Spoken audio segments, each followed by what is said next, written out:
Canada, Toronto. رات کے وقت ڈاؤن ٹاؤن کی رونقیں اپنے عروج پر ہوتی ہیں کیونکہ ڈاؤن ٹاؤن اپنی نائٹ لائف کی وجہ سے پہچانا جاتا ہے۔ وہ اپنی لیپ ٹاپ اسکرین سے اس منظر کو دیکھتے ہوئے سوچ رہی تھی، مجھے اس دن کا انتظار ہے جب میرا ایک کانڈو ہوگا۔ اسے کلینکل سائیکالوجی پریکٹس کرتے ہوئے کچھ زیادہ دیر نہیں ہوئی تھی، ابھی اس کے کیریئر کا آغاز ہوا تھا۔ 4 مرتبہ نقل وطن کرنے کی وجہ سے اس کا بہت سا وقت ضائع ہوا تھا۔ وہ بھی 33 برس کی تھی، لیکن اسے لگتا تھا کہ اس نے ابھی تک اپنی زندگی میں کچھ بھی حاصل نہیں کیا تھا۔ وہ یونیورسٹی آف ٹورانٹو میں نفسیات کے پروفیسر کے طور پر کام کرنا چاہتی تھی، لیکن کینیڈا میں بحیثیت پروفیسر کام کرنا آسان نہیں تھا۔ وہ جانتی تھی کہ اس کی فیلڈ میں اس کے مد مقابل لوگ بہت تجربے کار ہیں۔ وہ چاہتی تھی کہ اس کا ایک اپنا کانڈو ہو، اپنی گاڑی ہو اور کسی فیری ٹیل کی طرح اس کا بھی ہیپیلی ایور آفٹر ہو۔ اسے امید تھی کہ جب تک وہ 40 برس کی ہوگی تب تک وہ 6 ڈجٹ سیلری کمانے لگ جائے گی، لیکن پھر وہ سوچتی تھی کہ یہ میں کہاں جا رہی ہوں، میں کیریئر کے پیچھے بھاگتے بھاگتے کہاں آ گئی ہوں۔ لیکن پھر بھی یہ خواہشات ہیں کہ ختم ہی نہیں ہو رہی۔ اسے نسوانیت پسند خواتین کی طرح اپنی خود مختاری پر ناز نہیں تھا۔ زندگی اس کے لیے کبھی بھی آسان نہیں تھی کیونکہ اسے 18 برس کی عمر سے سب کچھ خود کرنا پڑا تھا۔ جب وہ عورتوں کو مردوں سے مقابلے بازی کرتے ہوئے دیکھتی تھی تو اس کا دل چاہتا تھا کہ وہ نسوانیت پسند کی تحریک سے جڑی ہر عورت کو زندہ جلا دے۔ وہ اپنی تحریک نسوانیت پسند دوستوں سے پوچھا کرتی تھی، آخر تمہارے ساتھ مسئلہ کیا ہے؟ جب مرد تمہیں عزت سے رکھ رہا ہے تو تم کیوں اس کے ساتھ عزت سے نہیں رہنا چاہتی؟ عورت کو اپنا ذاتی بھی کچھ چاہیے ہوتا ہے۔ یعنی تم لوگوں کا یہ ماننا ہے کہ عورت کا گھر اس کے لیے کوئی اہمیت نہیں رکھتا؟ مجھے دیکھو، 15 سالوں سے کیسے ماری پھر رہی ہوں، اپنا ایک گھر لینا چاہتی ہوں لیکن ابھی تک اپنا گھر نہیں بنا پا رہی۔ میرے کیریئر نے مجھ سے ہی دور کر دیا ہے۔ میں کیا تھی اور میں کیا بن گئی ہوں؟ میں شادی کرنا چاہتی ہوں، میں چاہتی ہوں میرے بچے ہوں، میرا ایک خاندان ہو، لیکن نہیں کر پا رہی، کچھ بھی نہیں کر پا رہی۔ اور تم لوگوں کے پاس سب کچھ ہے، لیکن تم لوگ پھر بھی اپنی زندگی سے مطمئن نہیں ہو۔ اس کے ساتھ ایک درویش بیٹھے ہوئے تھے، ان کی داڑھی کا رنگ سفید تھا، انہوں نے سفید لباس زیب تن کیا ہوا تھا اور سر پر امامہ پہنا تھا۔ وہ کوئی حقیقی کردار نہیں تھا، وہ کردار تہانی کے تصور نے تخلیق کیا تھا۔ وہ اس کے امیجنری فرینڈ تھے۔ نہیں، وہ کوئی نفسیاتی مریضہ نہیں تھی، یہ اس کا خود کی سائیکو تھراپی کرنے کا انداز تھا۔ انہوں نے اس سے پوچھا، تو بتاؤ گلہریاں کیسی ہوتی ہیں؟ اس کے سرخ نارنجی بالوں نے اس کے آدھے چہرے کو چھپایا ہوا تھا۔ وہ ماہ نور کی طرح تھی، خوبصورت اور اپنا ایک حصہ چھپائے ہوئے۔ اس نے انہیں دیکھا اور انہیں بتانے لگی، گلہریاں رحم دل، نڈر، بے باک اور وسیلی ہوتی ہیں۔ گلہریوں کی بہت ساری اقسام ہوتی ہیں، لیکن سرمئی گلہریاں سب سے عام ہوتی ہیں اور سب گلہریوں سے زیادہ پائی جاتی ہیں۔ انہوں نے پوچھا، اور سرخ گلہریوں کا کیا؟ وہ کہنے لگی، سرخ گلہریوں کو سرمئی گلہری کی کزن کہتے ہیں، لیکن ان دونوں کی کبھی بھی بن نہیں پاتی اور سرخ گلہری ہمیشہ تنہا رہ جاتی ہے۔ انہوں نے اچنبے سے اس سے سوال کیا، کیوں؟ وہ بتانے لگی، کیونکہ سرخ گلہریاں سرمئی گلہریوں سے زیادہ غسیلی اور خطرناک ہوتی ہیں۔ وہ کسی کے ساتھ بھی رعایت نہیں کرتی، اور تمہیں پتہ ہے رومی، سرمئی گلہریوں سے سرخ گلہریوں کو ایک مرض لگ جاتا ہے جس سے کیور ہونے کے لیے ایک سرخ گلہری کو بہت ہمت چاہیے ہوتی ہے، اس لیے وہ ہر وقت خطرے میں دوچار رہتی ہے۔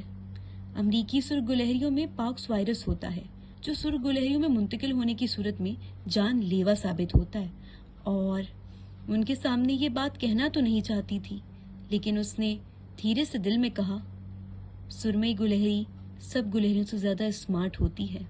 اور اس نے کہا، امریکی سرخ گلہریاں بہت ملنسار ہوتی ہیں۔ انہوں نے پوچھا، اور یورپی؟ وہ بولی، وہ بہت خطرناک ہوتی ہیں۔ وہ سانس لینے کے لیے رکی اور کہنے لگی، سرخ گلہریوں کے لیے یہ دنیا ایک کرس ہے رومی۔ انہوں نے کچھ سوچتے ہوئے اس سے پوچھا، क्या सुरमई गुलहरी सुर्ख गुलहरी की रकीब होती है? उसने नफी में सर हिलाया। नहीं, सुरमई गुलहरियां सुर्ख गुलहरियों से मुकाबले नहीं करती।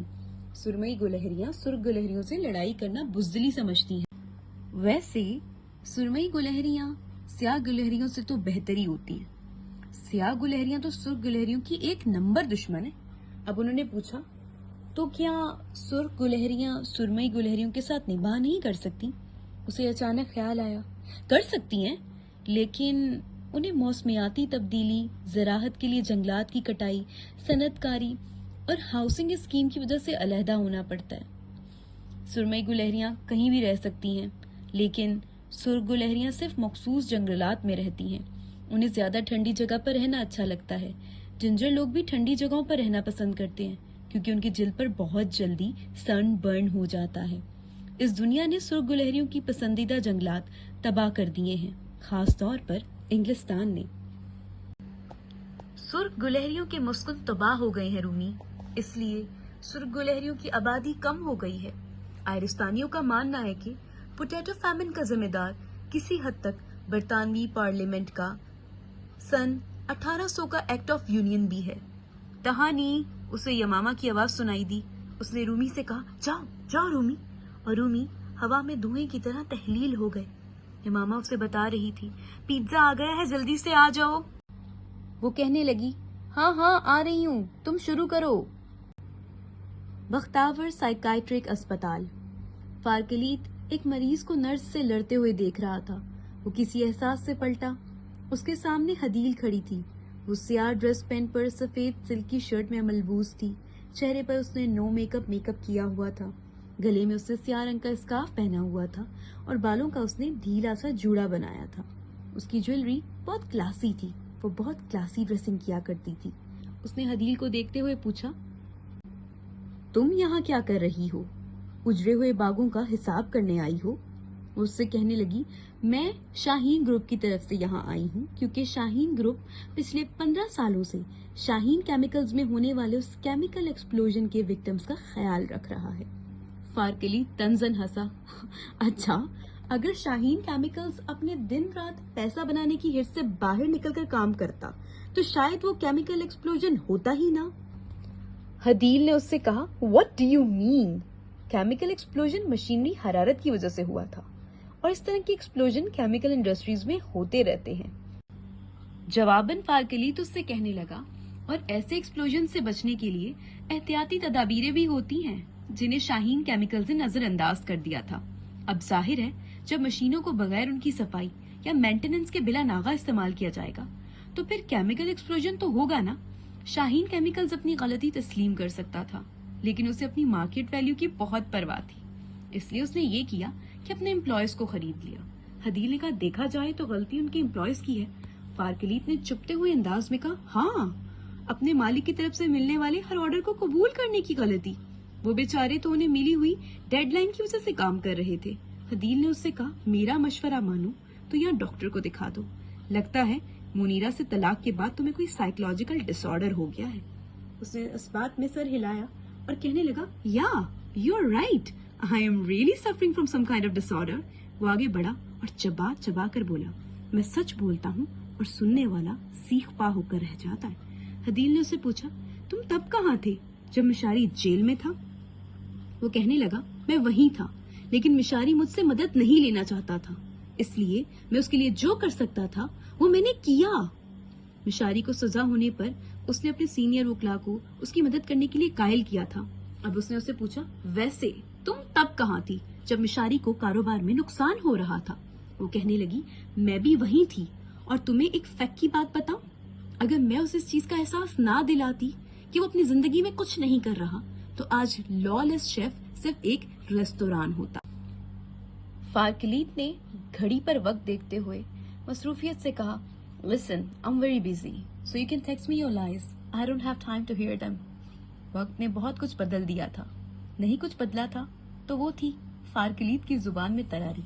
हदील अपना गुस्सा जब्त करते हुए हंसी। वो कहने लगा, तुम्हारी तरह ऑर्डर चलाकर मुझे मेरा पेचेक नहीं मिलता। मैं अपनी लॉ फर्म का एक अहम हिस्सा हूँ, और मेरी लॉ फर्म मुझे मेहनत करने पर, लोगों को उनका हक दिलाने पर पे करती है। मेरा मशवरा मानो तो मेरी लॉ फर्म में आ जाओ। तुम्हारी नींद तो पूरी नहीं होगी, लेकिन ये जब भी आएगी बड़ी ही मीठी आएगी। हदील ने बड़े मगरूराना अंदाज में कहा, नो थैंक्स। एक मिजाज की घमंडी थी और दूसरे की जुबान में फरारी थी। एक की तबीयत में दिल जमी थी और दूसरे की तबीयत में इंतहा की गर्मी।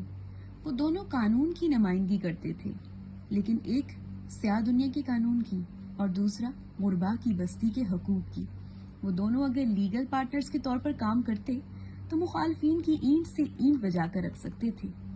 उसने हाथ उठाकर कहा, चलता हूँ। वो जाने के लिए पलटा। हदील ने महजूज होते उससे पूछा, मैं डॉक्टर से तुम्हारे लिए अपॉइंटमेंट ले लूं? उसने बिना पलटे हवा में हाथ बुलंद किया और जोर से बोला, लेडीज फर्स्ट। हदील तासुफ से बोली, क्या हालत हो गई है इसकी, कितना बदल गया है ये। लेकिन इसकी जुबान में रत्ती बराबर तब्दीली नहीं आई। फारकलीद को पहले दिन से मिशारी और हदील की मंगनी से इख्तलाफ था। एक मर्तबा तो उसने उससे ये तक पूछ लिया था कि तुम्हें उसमें क्या नजर आया है, तो जवाबन मिशारी ने उससे कहा, शी इज अ स्क्विरल। वो जब जब उसे देखता था तो उसकी नजर उसकी बड़ी बड़ी स्याह आंखों पर जाती थी। उसके बालों का रंग गहरा स्याह था। वो ज्यादातर सफेद और स्याह रंग के लिबास पहना करती थी, इसलिए वो जब भी उसके लिए गुलहरी का लफ्ज इस्तेमाल करता तो उसके जहन में स्याह गुलहरी के नक्श बनते। मेहदी और वो जब अकेले बैठा करते तो दिल खोल कर उसे बुरा भला कहते। अब वो ये सब फिल्जा के सामने तो कह नहीं सकते थे, इसलिए अकेले में ही बैठकर अपने दिल की भड़ास निकाला करते थे। मेहदी का मानना था ख्वाजा हसन निजामी ने तंजो मज़ा के पहलू में एक मजमून अल गुलहरी लिखा था। उसमें उन्होंने जिस गुलहरी का जिक्र किया था वो यही गुलहरी है जिस घर में रहती है उसे ही कुतर डालती है। वो उसे और भी बहुत कुछ सुनाना चाहता था, लेकिन वो मिशारी के ख्याल से कंट्रोल किया करता था। मिशारी इस बात का इकरार नहीं करता था, लेकिन वो मिशारी का आईना था, इसलिए वो उसे जानता था और मेहदी से कहता था, मिशारी उससे आज भी मोहब्बत करता है। हाँ, वो मोहब्बत अब कम उम्री के दिनों जैसी नहीं है, लेकिन वो मोहब्बत अब भी कहीं उसके दिल में जिंदा है, और पहली मोहब्बत तो हमेशा जिंदा रहती है।